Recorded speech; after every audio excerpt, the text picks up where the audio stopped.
In a debate at the Business Council Summit taking place in Gallagher Estate. A number of leaders of the various political parties will be engaging there, and currently on the lectern, we're told, is General Bantu Holomisa.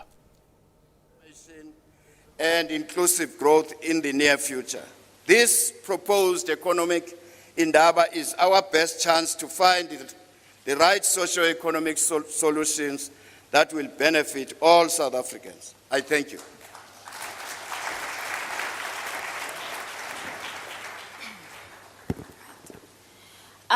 When Ntate Chris Hani was released from prison in Botswana after Umkhonto we Sizwe had encountered their first battle in Rhodesia, he went back to Tanzania.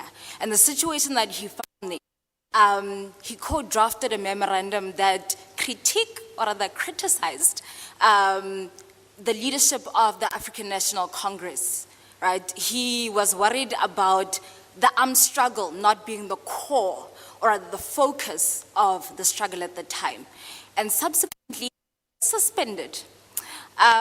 This following person that will come up to the podium is one, yeah, you can see where I'm going with this, yes. This following person called for radical economic transformation, expropriation of land without compensation, while he was the president of the ANC Youth. He was subsequently expelled. It is the CIC of the EFF, Mr. Happy birthday, by the way. Happy belated birthday. Dr. Sello Malema.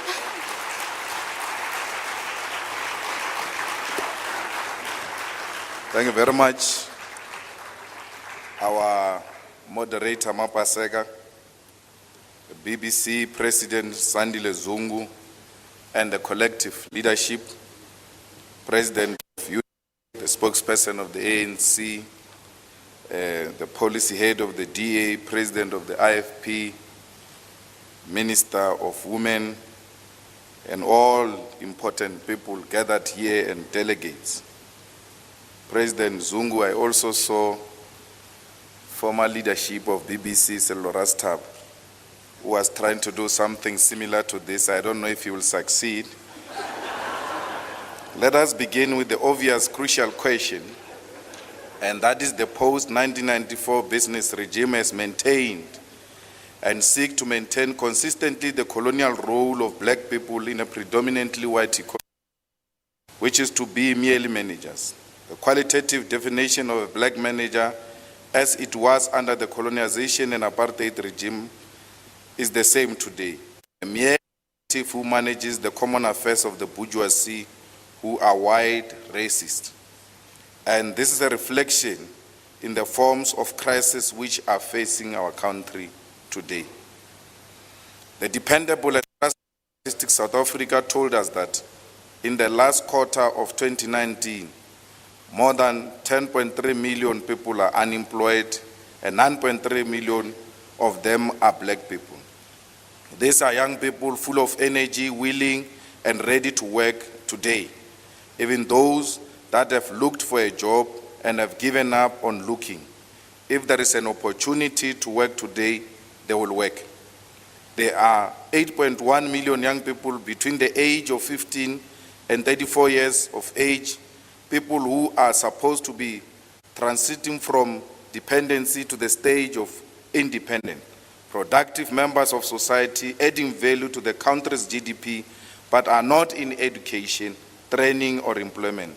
They are idling and doing nothing every day, and this is a sign of a serious crisis. The economy is not growing. Instead, it is going in the opposite direction, and this has been the case for many years now. There are those who are in denial about this reality. According to the Stats SA figures released on Tuesday, we are in a recession, not in a technical recession, Mr. Pulemabe. This is a third recession since 1994, and we've had two of these recessions under the new dawn with investment envoy, investment summits, and investments pledges. All the sectors that are supposed to form the core of industrial policy suffered negative growth. Manufacturing, electricity, gas, water, transport, communication, agriculture, and trade. Even government suffered a negative growth of 0.4%. Those who are responsible for growing the economy are living in their own bubble of hallucination and ignorance. The Minister of Finance says we have a strong economy and will bounce back. The Governor of South African Reserve Bank says South Africa must listen to the Minister of Finance to avoid crisis. But the reality is that we can't listen to a minister who's saying nothing. The state-owned companies are even in much deeper crisis. Eskom, Denel, Transnet, PRASA, water boards, the SABC, and the list goes on. Eskom is a serious and bigger threat to the fiscus and the South African economy. The collapse of Eskom will lead to unimaginable collapse of all of us in this country. Government has put guarantee of more than 480 billion with an exposure of almost 400 billion. Eskom debt guaranteed by government is more than 350 billion. This is 72% of total government debt guarantee. It means that Eskom collapse tomorrow. We must go to government budget and get 350 billion to pay the debt of Eskom. Last night, the Eskom board Standing Committee of Public Accounts in Parliament that they've got no plans, they don't even know where the money will come from to service this debt. There's no guarantee that there will be electricity tomorrow. You cannot even the small business because even the smallest business needs electricity. We are told that there is a turnaround strategy in Denel, but Denel is also in crisis. Revenues are declining in Denel. We have realized that Denel has lost almost 1 billion and we are going to lose more. There is no clear turnaround strategy. We have seen under the new dawn more than 700 million of rands invested in research being reduced to mere 100 million. How do you compete for international contracts in innovation spaces when you are sitting with old research, ending very beneficial relationship with institutions like CSIR? This is happening under the new dawn. If it was Zuma withdrawing all of these investments in research and all those types of things, they would have said he's uneducated and doesn't appreciate the need for research. But these are the people who claim to be educated, appreciate the importance of research and innovation, yet reduce resources for such initiatives. PRASA is looted. There is nothing left in PRASA except the name PRASA. We are having a situation where PRASA electricity is cut not because there is load shedding, but because PRASA is simply failing to pay electricity. And this leads to hundreds of workers, domestic workers, petrol attendants, teachers, stranded in areas like Cape Town. And those are the people who have bought tickets, monthly tickets. And if they are not moving, they've got no alternative because they've invested all of their money in those monthly tickets. Minister of Transport heard for the first time that the PRASA budget will be reduced when he was listening to the budget speech in Parliament, which means that even the New Dawn doesn't plan collectively. They do not know what they are doing. We have a problem of lack of transformation in the economy. And this economy, which is not growing, white-owned. This economy, which is not producing jobs, it is white-owned. It is not owned by black people. But there is no serious criticism of it because it is white-owned. Imagine if this economy was to enter recession if it's owned by black people, will be referred to as another failed African state. But if it is white-owned and enters recession, all types of nice names are found to justify why we are in a recession. 5% of the total banking sector assets are controlled by Standard Bank, FNB, Absa, Capitec, FirstRand, and all of them are white-owned and controlled. The insurance sector, forget. There is no even significant space for black people. It is white-owned, and they collude because they sit in different boards. You find the CEO, my way, sitting in a board of Santam, yet they say they are two competing companies. We have a problem of manufacturing in South Africa, and even what is called manufacturing in South Africa is actually not manufacturing, it is assembly. Because vehicle manufacturing, which accounts for more than 35% manufacturing output, is white foreign owned. So things come from outside to Mercedes-Benz South Africa and they get assembled here, and we are told that is manufacturing. It is not true. VW, Toyota is Japanese owned, VW is German owned, Ford is American owned. Whatever assembling they are doing here, it means it is produced in their countries and it produces jobs for their people in their countries, and only to come to be assembled here in South Africa. The same thing in agriculture. For those of us who are involved in agriculture, every time when we go to livestock auctions, you'll find white people selling to each other the livestock. Because even if we go, we are just spectators. We do not have the necessary resource to compete with them.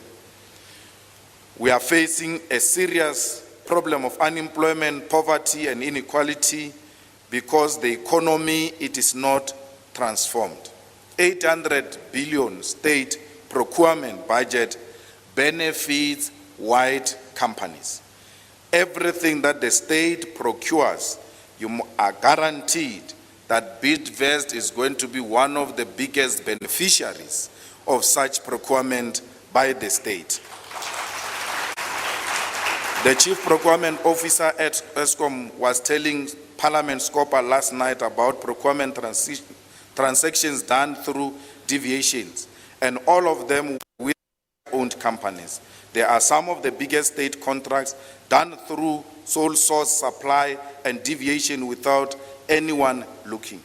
In Eskom today, the white COO and the white CEO, they are engaged in sole sourcing supply, which is targeting strictly white companies. All those black companies which were in big deals with white companies under Brian Molefe are told that those joint ventures are no longer applicable, giving the COO or even the CEO an opportunity to source from those white companies without the previous obligations which were entered into before. The new CEO of Eskom came with 4 companies to Eskom. He's not 6 months in Eskom. He came with 4 white-owned companies. And he said yesterday with Scopa in Parliament that we have brought these 4 companies to come and us in Eskom. These are the companies that are preparing, the specifications in terms of the tenders that are going to take place in Eskom. After compiling those specifications, they are themselves going to tender for the same tenders that they have prepared specifications for. These companies, the CEO of Eskom has given them to supply chain without following the due process. But we were told that these whites are brought into Eskom to come and correct the corruption of black people.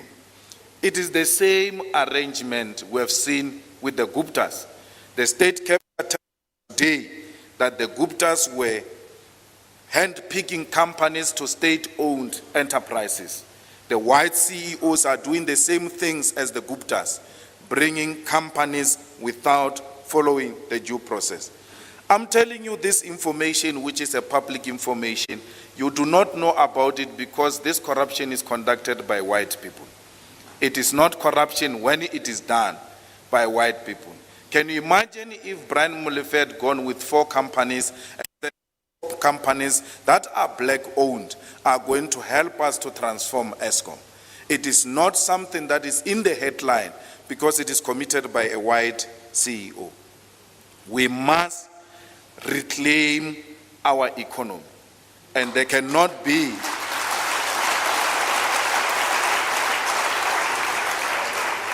a reclaiming of the economy without a fundamental change. The white people tell you that the way you want to go about it, you are going to disrupt and collapse this economy. But the reality is, and I'm happy I'm speaking to the black elite here, many of you have gone through renovation of houses. You know what happens when you renovate a house. There is disruption. There is no way we can transform this economy without disrupting this economy.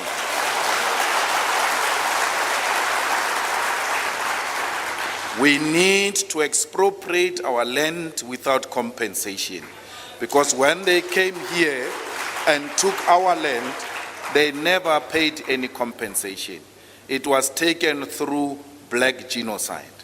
It will not be for the first time that the state becomes a custodian of critical resource in South Africa. We know that the state is a custodian of mineral resources in South Africa. These mineral resources were before owned by private companies, and the state adopted a policy that made the state a custodian of mineral resources. Now calling for the state to be a custodian of a natural resource called the land. It is not different from the mineral resources. That which we are calling for was done before through mineral resources. And when we say let the state be the custodian of the land, we do not mean that the Van Tonder who owns a farm there is going to be taken from Van Tonder. Van Tonder will own that farm even when the state is the custodian of the land. And he will only own it if he continues to do what is the purpose of that land. The day he stops farming, he loses that land and is given to a person who's prepared to continue farming in that particular land. No one loses a house. You continue to own that house for as long as it is used for residential purposes. But once you turn it into a massage parlor, it is no longer serving its purpose. Therefore, it must be given to a person who will use that land for the rightful purpose. This message, they understand it very well. They deliberately distort it. They even want to accuse those who are advocating for land expropriation without compensation. They want to accuse us for this recession. If we are in a recession because people can't trust the ownership of the land by black people, then let it be. Because when the land is owned by white people, there is no recession. But when it is owned by black people, it will lead into a recession. And you all join them and say, let us not own the land because it will cause a recession. Because black is what causes a recession. We must never accept that explanation. We are equally capable to own an economy. We are equally capable to own the land. And therefore, there is no investor who must suspect us on the basis of the color of our skin. Because if you use the color of the skin to determine whether you are going to invest or not, then you are a racist investor who has got no place in South Africa. Will rather swim in a recession than to benefit from the proceeds of a racist investor who doesn't want the rightful owners of this land to participate meaningfully in the ownership of the economy. We want the uniform produced for nurses, for police, for soldiers, for patients in hospitals, for prisoners. Everything that has got uniform in this country and is owned by the state, that uniform must be produced in South Africa. We must have a clear policy about that. We cannot have traffic cops wearing a uniform that is written proudly produced in China, Yet you say this is a patriot, a police officer looking after the interest of South Africa, wearing a proudly Chinese uniform. It's an insult to all of us as South Africans, and I don't understand why our government cannot take a simple position that says the food we are going to eat in hospitals, in prisons, in schools, those food are going to be produced from the farms from South Africa. And if we are going outside, we'll go to Africa. Only when we fail in Africa, we'll go and try somewhere else in the world. We need to stabilize Eskom. We can talk all of this, but if we cannot stabilize Eskom, we're finished. Because all of this will require electricity. These independent power producers, we must scrap them. They are benefiting the few elite that are connected to President Ramaphosa, to Patrice Motsepe, to former Minister of Energy, Jeff Harden. We need to scratch them. Who said Eskom? Who said Eskom cannot produce an alternative energy? If there is a need for an alternative energy, why can't we capacitate Eskom to do the same? Instead of outsourcing this responsibility and giving to the family of the president. We had a problem here of a family called the Guptas. We shouldn't create another problem of a family called Patrice Motsepe's family. We must be able to say these things must be able to benefit our people, and the only way it can benefit our people, it is when it is state-owned. We have no problem with Patrice Motsepe or his family. We are disagreeing on the approach. And because in South Africa, when you criticize each other, you confuse that for hatred, because we suffer from self-hatred. We don't hate ourselves. We criticize one another because we don't want Patrice to fall under the same category as the Guptas. He should not make such a terrible mistake as a good businessman who will later be destroyed by the simple things that we should actually let go. Patrice should appreciate that his proximity to the president and being the brother of the wife of the president should take a little bit of a back seat, particularly when it comes to issues that involve the state. Because even if he wins them fairly and squarely, we'll always suspect that this one is a brother of the First Lady. We thought we removed Zuma, things will be better. It looks like we're going into a serious crisis. We have delivered the hands of the Ruperts and the Oppenheimers. Whether you agree with me or not, I don't care. Because I warned you about the Guptas in 2011. You only came to the party 4 years later. I know that the EFF is always ahead. And we are very patient with you. You always catch up later. I'm telling you now, we are controlled by the Rupert. We are controlled by Investec. We are controlled by the Oppenheimers. They have deployed Pravin to look after their interest. They told Zuma right on his face the day he removed Pravin. It's not a joke. They went to him and said, we will collapse this thing if Pravin doesn't come back. And when those white CEOs went to tell Zuma to reinstate a minister, it was not a state capture. It was not business interference. The white owners of the economy told Zuma that if you remove this one, you don't reinstate this one, we will collapse this economy. We'll take that which belongs to us and leave. Johan Rupert made a similar remarks here, that if D.D. Mabuza becomes the president of South Africa, he will be left with no option but to take what belongs to him. He's in a way telling you who you should elect. You are being told and dictated to by white monopoly capital who should become the next president. And knowing these ones of my relatives in the ANC, they are likely to listen to what Rupert says because they are scared of white capital. We must never be scared of white capital if we want to transform the economy. Coming to you, black business, you seem to be extremely comfortable to manage the economy of white people. Many of you do not engage critically against the status quo with the hope that you will be called upon to serve in a particular board or to chair a particular board. You want to be in good books. At the same time, you claim to be advocating for transformation in business. You will never transform it if you are going to sweet talk the status quo. The only way you are going to transform it is by taking a radical position and standing firm on that position. You rather die with your boots on.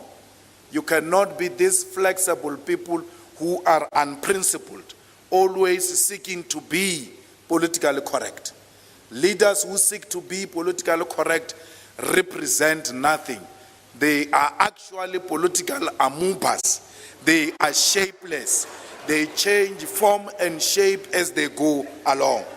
The EFF's year, the theme of the year is a year of action against the racist financial sector in South Africa.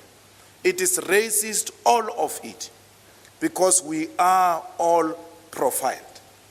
Even Motsepe is profiled. By virtue of being a black African, we are all profiled. We are treated like we are criminals in South Africa. As long as it's a black person, extra measures are taken to see if you qualify for this loan. If you die and it is reported that you are dead and even death certificate is supplied, are made to confirm if you are dead. Because criminal, even when you are dead, they can never trust you. We are being profiled. It had to take a black family to carry a dead person into an old mutual offices in Durban to show them that indeed this person is dead because death certificate is not enough for financial services to be provided for black people. So we can talk anyhow we want to talk. Without a radical stand, we are going nowhere. We want to depend on white people to transform the economy. You even want the market view. You want the rating agencies to tell you, who are this rating agency? Who are the markets? Those are the same people you want to take over from. And you say to them, we want to and take over from you. Help us to take over from you. It will never happen. The EFF lastly has taken a decision to establish a private school from grade 0 to grade 12 owned by the EFF. Why? Because we realize that black people with money do not own schools. They have private jets. They have private resorts. They have got game farms, but they do not own schools. It takes less than what they own to just build a private school. After this resolution, I've not met Patrice because I wanted to ask, why are you not owning a school? Even if you name it after yourself, it's your money. Why are you not owning a private school that you just take black people there and educate them? Why? Because education is critical and is at the center of everything we're speaking about. Two things they denied us. They took the land and they took proper education from us.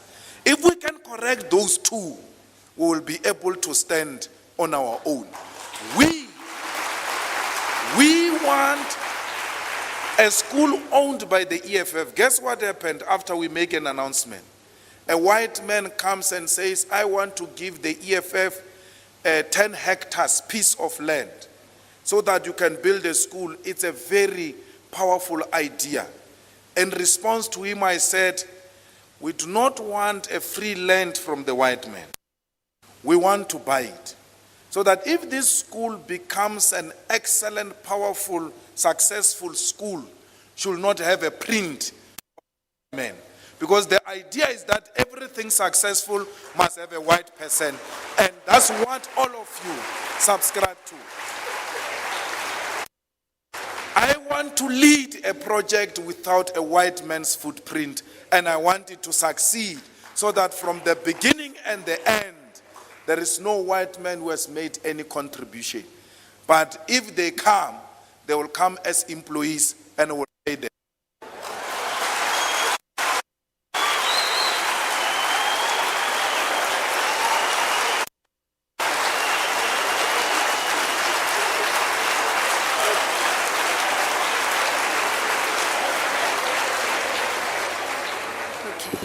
Is that it? Should we all go home at this point? Not, okay. I'm so objective. All right, so the next speaker is a very interesting woman. She's only 30 years old, but she's done a little too much for a 30-year-old. This is Gwen Ngwenya of the Democratic Alliance.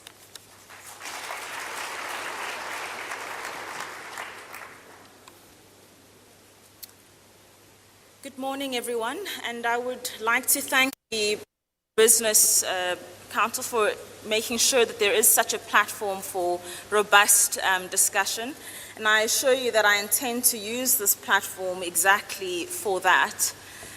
Now, I think that it's quite a nice way to pick up from the previous speaker about the need for disruption and the need for new thinking, which, of course, being a party in opposition, we can only but agree with. But I must say that when you renovate your home, you don't tear down the foundation of the home. So whilst there is huge scope for change and disruption, it must be within the bounds of obviously an economy that will still allow us to grow and to invest in the right kind of socioeconomic measures that we would like to see take place. Of course, this week is a great opportunity, I would say, to re-emphasize the fact that there can be no inclusive growth without growth. The inclusive is describing something. It is describing shared prosperity, sharing of a growing economy. The inclusion is not describing the inclusion of misery or shared economic decline. So it must be clear to us that the kind of socio-economic interventions that we invest in must be of the sort that will act as a catalyst for growth, not as a brake on economic growth. And we say that ours is a growth-first agenda precisely because without growth, we will lack the capital as well as the fiscal room to, in fact, implement the very socio-economic interventions that we would like to see implemented. Now, the picture that is painted by the numbers in South Africa paints a very bleak picture for the state of socio-economic transformation. It paints this bleak picture because, quite frankly, we are failing to address economic injustice in this country. And we are failing in large part because the interventions that we have pursued up to date have largely focused on the elite. Now, many of us seated in this room represent the elite. It may not always feel like it, I know, when you look at your bank statement at the end of the month. You do. If you are lucky enough to earn above 49,000 Rand a month, you represent, you're part of the 1% richest South Africans. Similarly, if you were able to write matric and pass matric within 12 years, I guarantee you that at least 50% of the cohorts that you started matric with were not able to write and pass matric 12 years later. Again, if you have access to a medical aid, you are in a much better position than 2/3 of South Africans. And we also know that due to a migratory system of labor, which has played a significant role in the breakdown of the South African family, and this is still perpetuated today, where many people live very far away from centers of economic opportunity. The result, of course, is that we know from the latest general household survey, 2 of 3 children in South Africa do not live with both their parents. Now, these are the kinds of socio-economic exclusions that drive inequality of opportunity for the majority of South Africans. And if you consider these set of economic exclusions, it is then no wonder, of course, that trickle-down has not worked. What do we mean when we talk about trickle-down redress? Well, this is simply the idea that by transferring assets, ownership, positions, contracts at the most elite level of society, that this will result in broad-based prosperity. It clearly will not, and resulted in that. Now, what we did in this last week was release a draft economic justice policy which speaks to a bottom-up approach to socio-economic redress that will speak to the actual drivers of inequality that affects the majority of South Africans. Now, mostly in this country, we are focused on the tier end of economic inclusion. So we are constantly looking up at the upper rungs, but if we look down, we'll see there's in fact zero pipeline coming up the economic rung. There is a tendency to imagine that we have a country mostly of entrepreneurs who perhaps own small businesses but are just dying to scale them up, or that we have an economy that is mostly made up of middle management professionals who are just dying to get an opportunity to move up to senior executive positions, when the reality is that most South Africans are not even completing education in 12 years. They are not at all in the labor market, and so many of these interventions do not reach them.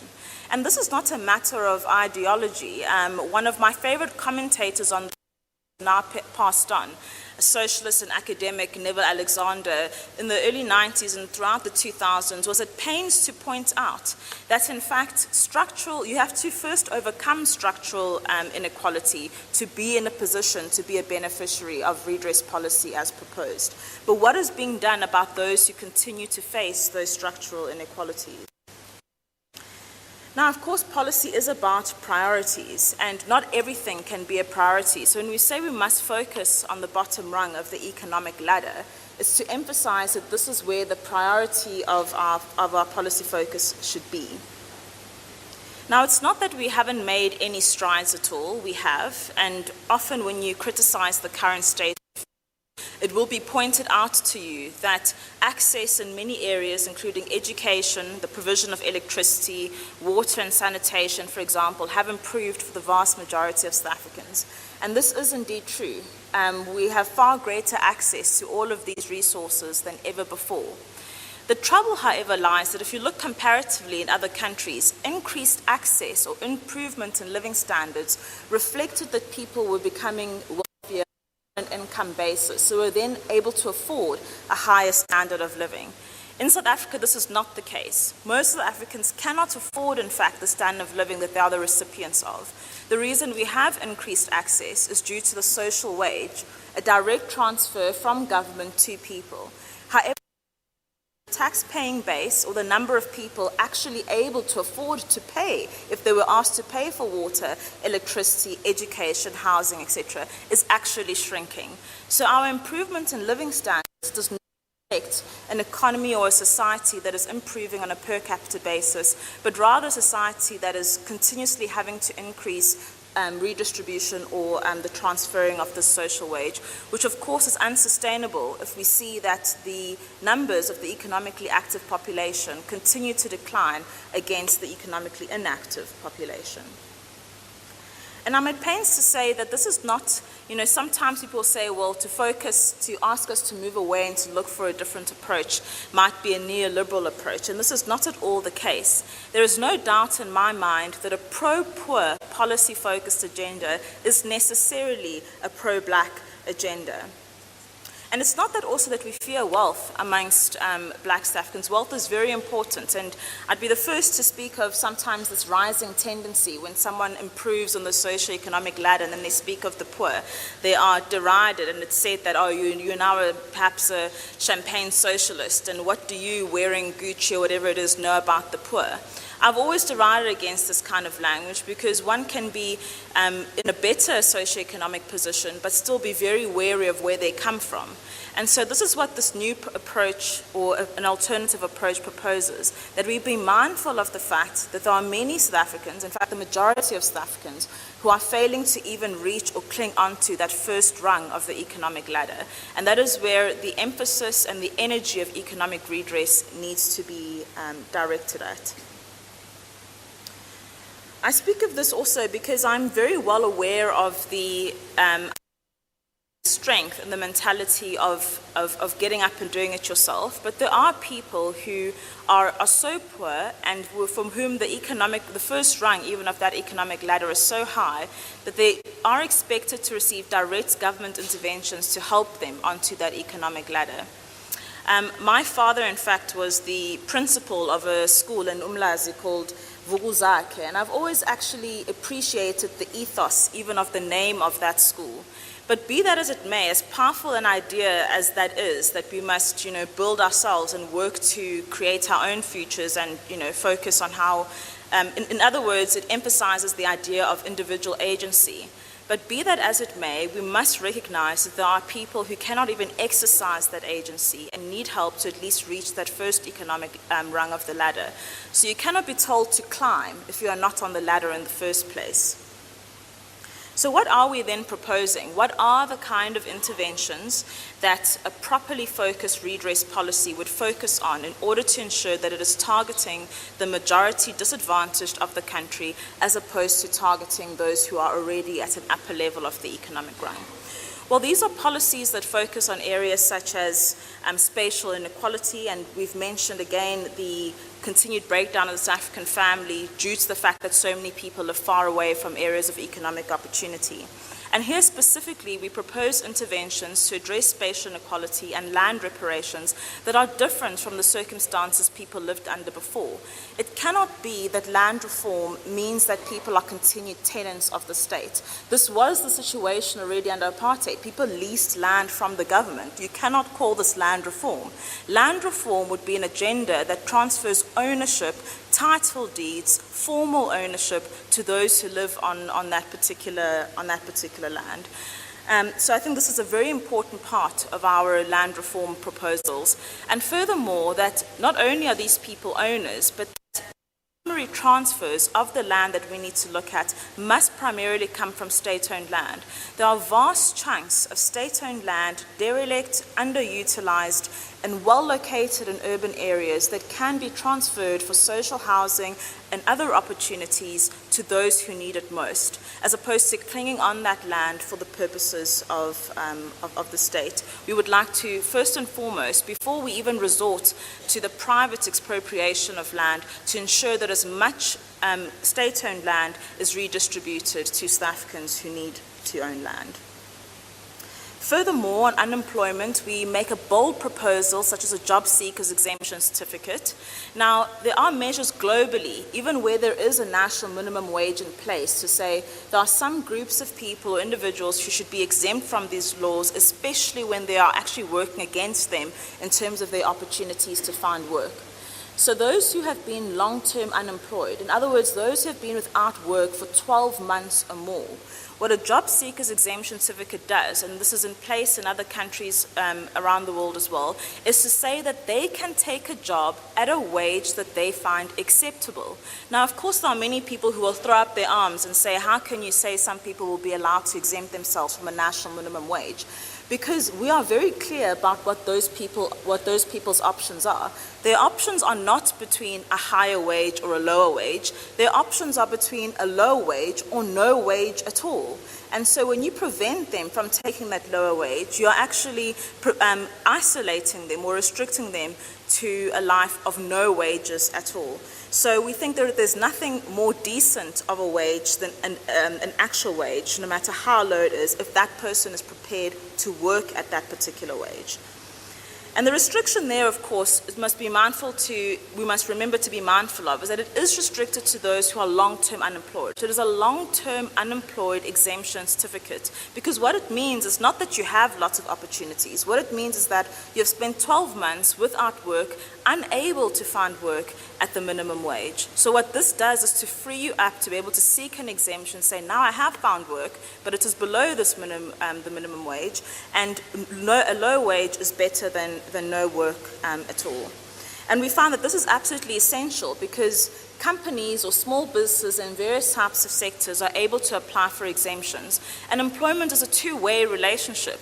If there are certain categories of employers who are able to apply for labor exemptions, it makes sense to me that individuals should also be allowed to exempt themselves should they so wish to do so.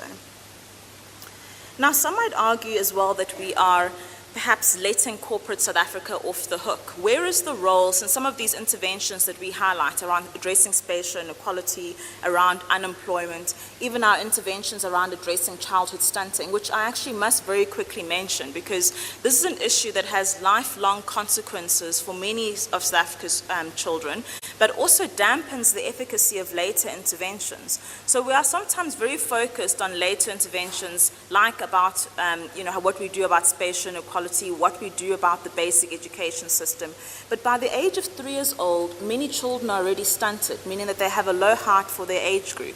But that has numerous economic and social consequences later on in life. And so we believe that so important is it to address this particular policy area that the child grant should be raised in terms of providing a top-up food grant to the food poverty level.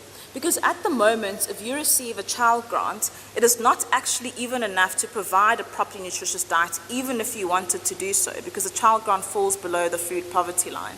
So we would propose topping that up with a food grant to ensure that at least the grants received match the food poverty line, which gives families a fighting chance to be able to fight childhood stunting. Now again, we say that most of these interventions are about if we were to be in government, or the places where we are already in government, such as in the Western Cape, would do.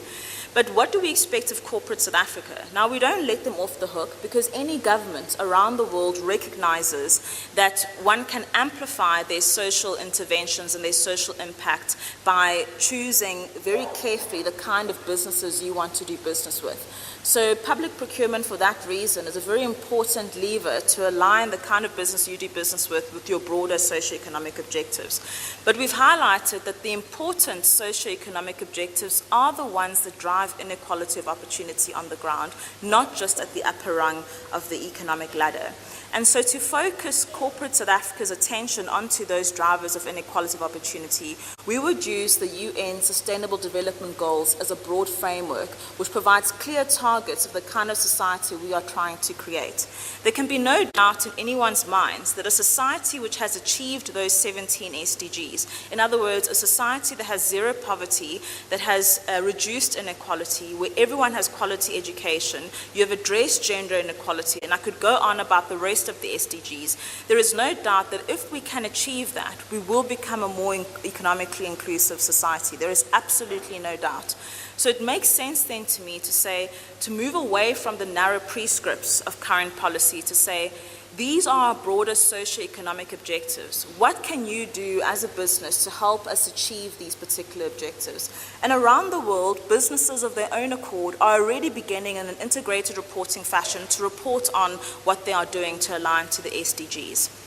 But the problem is that in the current framework, some of these broad interventions, you could roll out computer labs to 500 schools in South Africa, for example, to 4IR, but you might find that the total contribution to your scorecard that makes is only 5%. So we need to completely reorientate ourselves in terms of the priorities to actually ensure broad-based inclusion. So this is the areas that we would ask business to help us in. And just to close off, I would say that there are important areas of advantage of this approach compared to current legislation. And I'd just like to, as a conclusion, to go through them. Firstly, we believe that a broad focus on the drivers of inequality of opportunity, in other words, focusing on the kind of targets that the SDGs provide, First of all, allows us to ensure that we don't target only elites, that we target the broad majority in South Africa who are currently left out in these kind of redress interventions. Secondly, we move away from very narrow prescripts, which sometimes make it difficult for all companies to comply, but we present a broad framework of 17 socioeconomic goals that as a business you must find space to align yourselves to, and which businesses around the world are already doing so. Thirdly, it allows us to move away from a very parochial local model. We know that this is not in place anywhere else in the world, and it takes consultants and a very expensive infrastructure to be able to comply. And we're also not just thumb-sucking this. We know this because the latest business climate survey that was released by the EU Chamber of Commerce, and this is a particularly important group of companies because they represent our largest trading partner of companies, highlighted the current legislative framework, particularly the BE is currently envisioned as being their singular or number one top legislative challenge to doing business in South Africa. If that is the case, we would like to move to a model that is actually globally recognized with our global reporting standards and benchmarks. In other words, you wouldn't have to replicate the kind of verification and infrastructure that exists at the moment. There are already benchmark indices, reporting standards that are being developed globally for companies to comply with. Lastly, the point that I would stress is that long are the days of corporate social impact being seen as philanthropy or where you're just throwing money down the bucket and you don't actually expect a return. There's a emphasis now that actually social impact can be aligned with returns, and indeed business can expect to see returns from their social investments. Moving towards this framework would ensure precise that. And the reason why we can boldly not only would a focus on SDGs, not only would it not deter investment, but we could make a much, much bolder claim than that. We can say that it would actually drive returns and improve corporate profitability, because there are a growing number of investors, asset managers, etc. globally who are specifically looking for companies with strong SDG commitments and awareness to contribute towards. This is obviously due to many reasons, rising consumer awareness as well as shareholder activism, but many asset managers in their investment mandates are looking to invest in companies that are clearly sustainable and geared towards the future. By aligning South African business to this particular framework, I do believe that we're sending a strong signal globally that we care about not only making a social impact, but ensuring that we do so in a sustainable manner.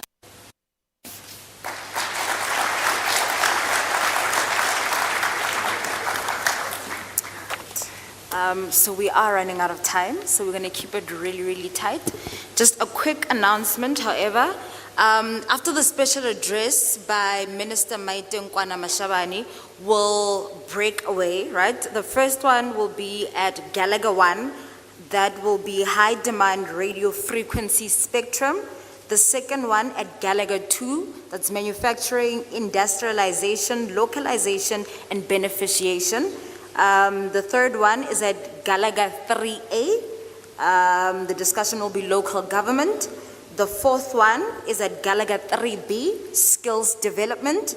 And the last one is at the ballroom. The discussion will be SMMEs development. So because we've run out of time, I'm going to ask our panel one question each, just because we've run out of time. Then we'll take 2 questions from the audience. Time, you guys, a good 5 minutes for everyone. I'll put it in my tablet. When your time is up, I will do this so that you know. All right. So because the ANC had less time than everyone, I will afford you 2 questions, and you'll have 8 minutes to respond. Yes, I'll get the podium. Okay. The Minister of Finance allocated a good 248 billion to basic education. That's the most expensive item in our budget, which is amazing for basic education.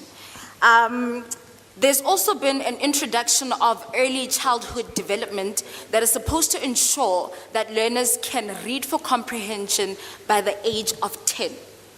There's also been an introduction to robotics and coding. This implemented from grade R till grade 3. There's a bit of a disconnect there because my understanding, Chinese kids who are able to code at 7 years old are able. So, number one, plan to bridge that gap.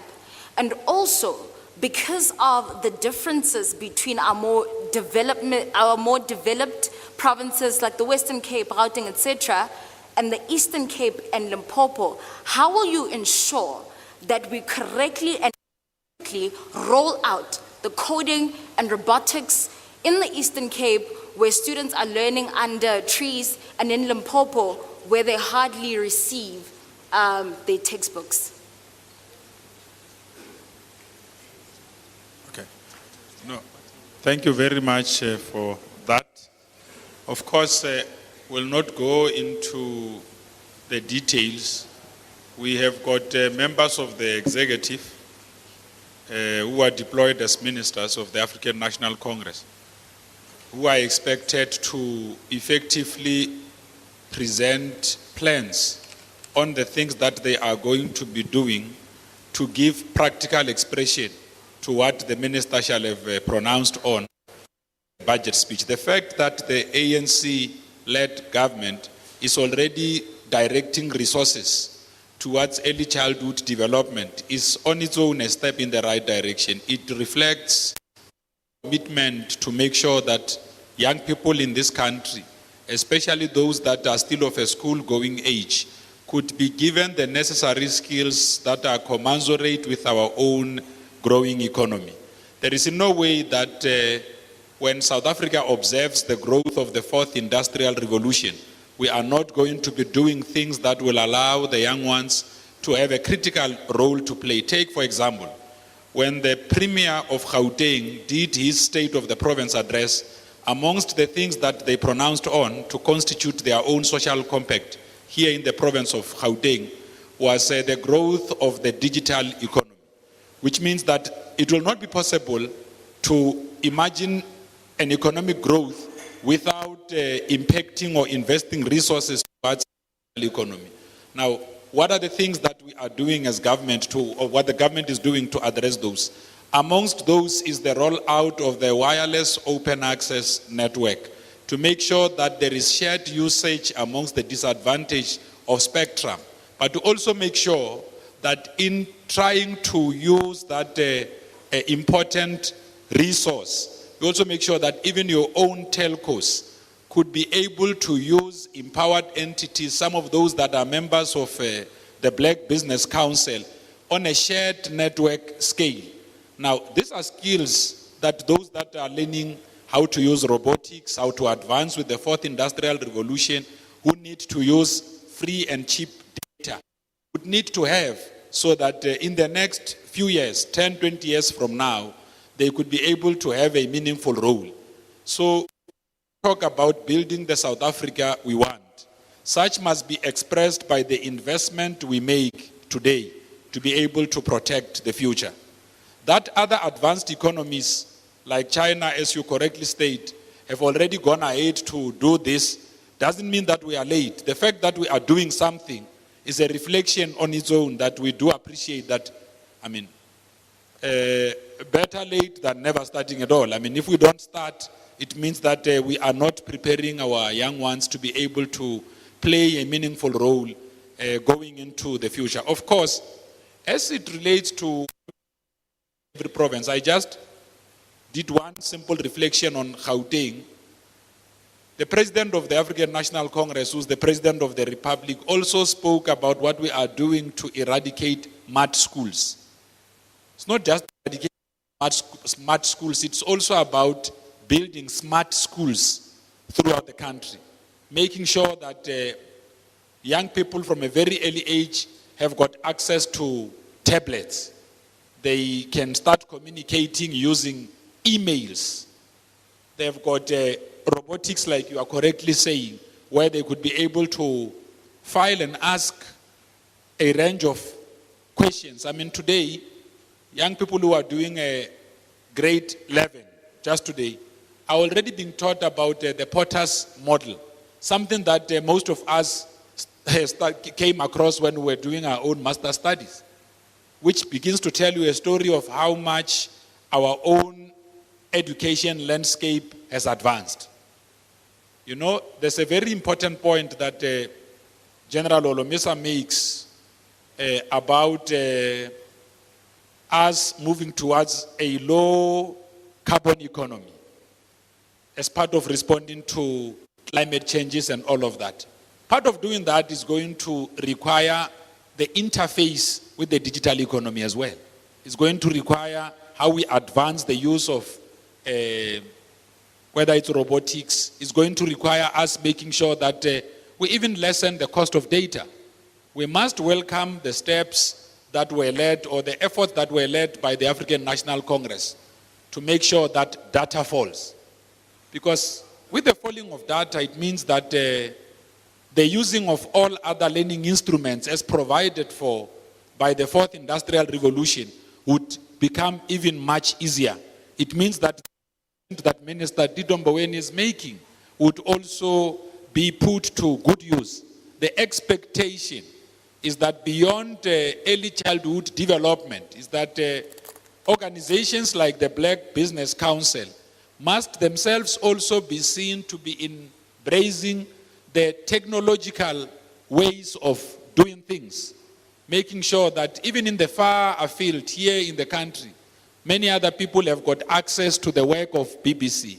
They know how best they can use BBC through the advancement of all these various President Zungu, to be able to access, network, and also get exposure to opportunities out. Just when the ANC was reaching that 8th minute, when it only used 7 minutes in the past. Okay, no, thank you very much. No, that's because I'm asking you a second question, right? So you've reached the half mark of your time. So only because I feel like maybe the panel might roast the ANC, I'm going to say this. The one thing that we can appreciate about the African National Congress that they've been able to do is the peaceful transition of power democratically.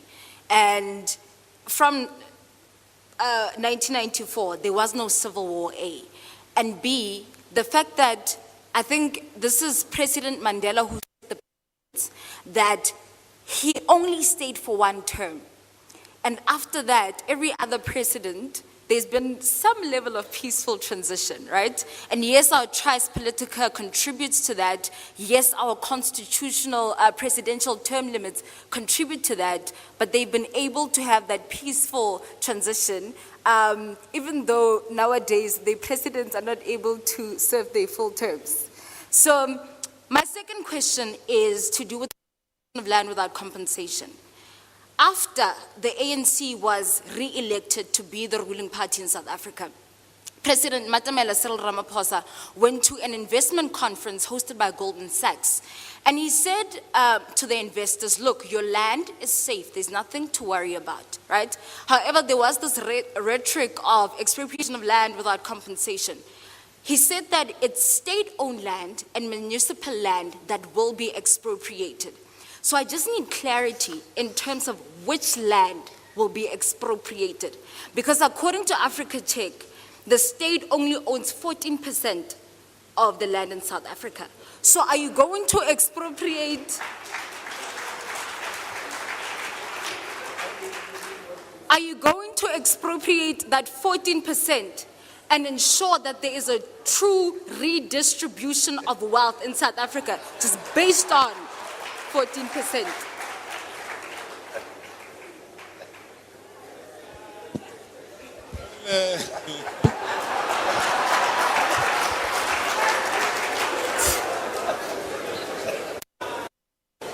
Well, I was saying to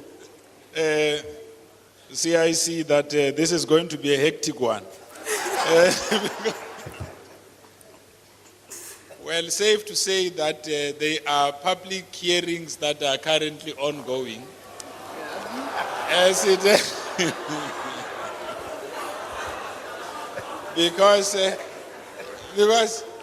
these public hearings are important to allow us to give a fair on how the ANC views the expropriation of land without compensation.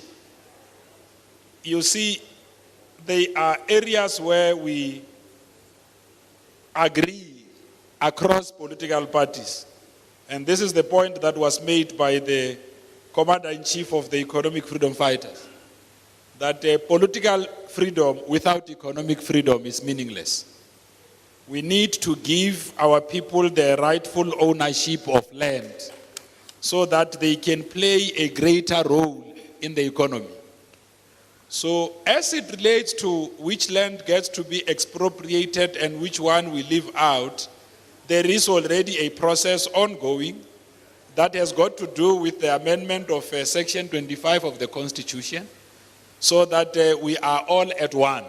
What I can assure you is that the ANC is going to undertake the expropriation of land in the most responsible manner.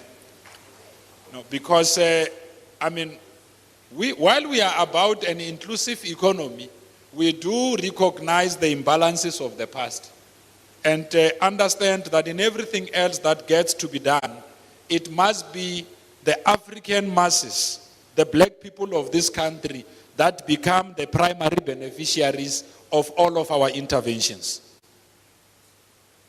By the way, when we led the ANC Youth League, it was at this venue, amongst others, where we discussed policies like the nationalization of mines, for instance. Well, we are not quite agreed with our neighbors as it relates to the nationalization of land. Our view has always been that expropriate and give people full ownership of the land. No, we don't agree with the DA. No, we don't agree with the DA. There is a process that is ongoing. It is possible that all the different policy proposals that are being brought forward, at a point of convergence, there could be some consensus sought. Because it looks like all of us are obsessed about doing what is best for our people. The difference about South Africa and all other countries is that in this country, you have got all political parties that have displayed and demonstrated their love for the people of this country. So it shouldn't be difficult to pursue a trajectory that responds to the plight of our people. So when we expropriate, we are going to do it in the interest and for the people of this country. Thank you.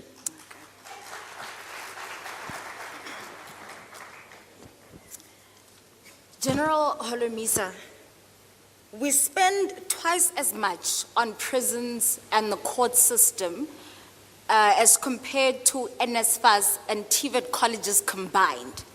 So essentially we are treating the symptoms of the problem, right? People who are not educated are bound to be criminals. So how would a UDM government... All right, leaders of various political parties engaging in a debate at the Black Business Council Summit taking place at Gallagher Estate. We caught just the tail end of UDM leader there, Bantu Holomisa's address earlier on, but we also heard from the EFF-CIC, Julius Malema, speaking about, among other issues, electricity challenges in South Africa. He said, you can't even start a small business here in South Africa because even the smallest business needs electricity. So calling for the stabilization of Eskom, the need for constant, reliable supply of electricity. He went on to talk about independent power producers and saying that this should be scrapped. Rather, you should capacitate Eskom. On the issue of PRASA, he said PRASA is looted, his words, saying there is nothing left in PRASA except the name PRASA. And this comes as a time, you remember, that the Minister of Transport, Fikile Mbalula, is currently addressing the issues in the Western Cape with regards to PRASA, talking about the trains, the Metro Rail Central Line, getting it back, and something called the Central Line Recovery Program.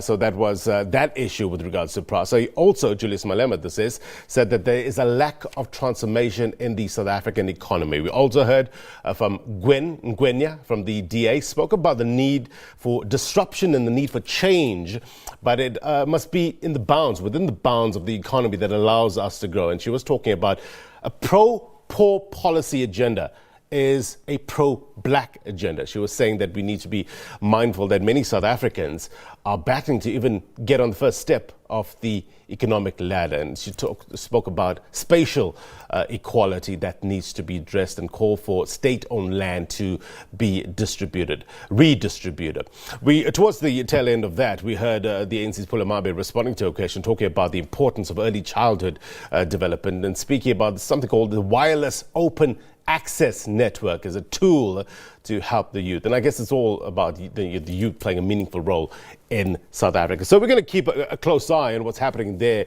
in Gallagher Estate. If there's anything important there, we'll go back there in terms of it. We've got one ear on it. But I want to take you to another press conference, another pressing issue happening in the Western Cape, Cape Town to be precise. As of yesterday, about 200 people were still camping out